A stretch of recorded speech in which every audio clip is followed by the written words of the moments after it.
مجھ پر یہ سیر و تفریح بھی حرام ہے، یہاں تک کہ مہینوں سے ہنسنے کی نوبت نہیں آئی۔ کئی مہینے ہو گئے ہیں کہ میں ہنسا تک نہیں، عید کے دن بھی میں نے تعطیل نہیں منائی، یعنی عید کے دن بھی میں نے چھٹی نہیں کی۔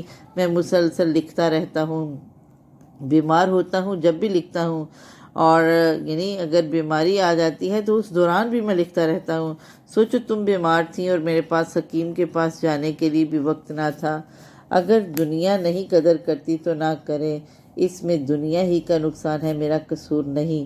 کہتا ہے کہ تم یاد کرو جب تم بیمار ہو گئی تھی تو میرے پاس ٹائم نہیں تھا کہ تمہیں حکیم صاحب کے پاس لے جاؤں۔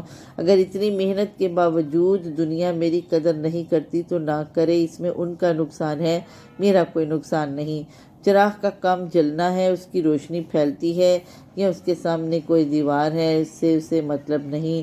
میرا بھی ایسا کون دوست، شناسہ یا رشتہ دار ہے جس کا میں شرمندہ احسان نہیں۔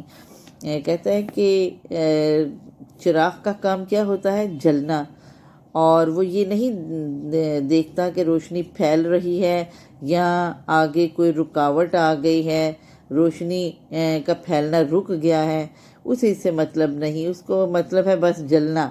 اور کہتا ہے میرا بھی یہی حال ہے، اور میں بھی کسی دوست، رشتہ دار وغیرہ کا شرمندہ احسان نہیں ہوں، یہاں تک کہ اب گھر سے نکلتے بھی شرم آتی ہے۔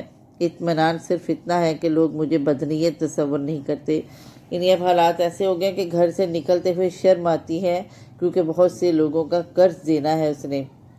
لیکن وہ کہتا ہے کہ مجھے اس بات کی تسلی ہے کہ لوگ مجھے بدنیت یعنی بری نیت کا نہیں سمجھتے، اور خواہ وہ میری کچھ زیادہ امداد نہ کر سکیں مگر انہیں مجھ سے ہمدردی ہے۔ وہ میرے دوست احباب، میرے رشتہ دار میری زیادہ مدد نہ کر سکیں لیکن وہ مجھ سے ہمدردی ضرور رکھتے ہیں میری خوشی کے لیے، اسی قدر کافی کہ آج مجھے ایک رئیس نے بلایا ہے۔ کہتا ہے کہ میں اتنا خوش ہوں اور یہ میرے لیے کافی ہے کہ ایک رئیس نے اپنے گھر مجھے آج دعوت دی ہے۔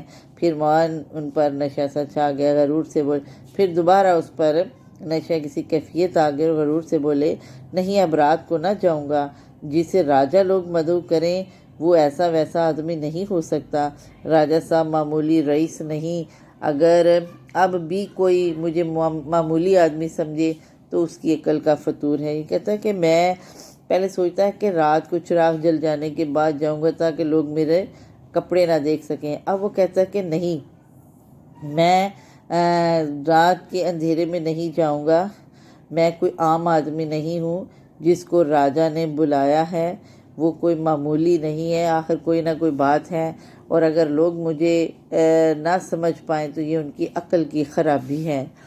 شام کے وقت حضرت قمر اپنی پرانی پھٹی اچکن، سڑے ہوئے جوتے اور بے تکی سی ٹوپی پہنے گھر سے نکلے تو گنوار اور چکے سے معلوم ہوتے تھے، یعنی شام کا وقت ہو گیا اور حضرت قمر نے پھٹی پرانی اچکن پہنی اور بہت بوسیدہ جوتے پہنے اور بوسیدہ سی ٹوپی پہنے ہوئے گھر سے نکلے تو بڑے جاہل سے نظر آ رہے تھے۔ ڈیل ڈول اور چہرے مہرے کے آدمی ہوتے تو اس ٹھاٹھ میں بھی ایک شان ہوتی۔ ڈیل ڈول یعنی اگر جسم اچھا ہوتا، قد اچھا ہوتا، خوبصورت چہرہ ہوتا تو بھی یہ لباس جو تھا کچھ کام کر جاتا۔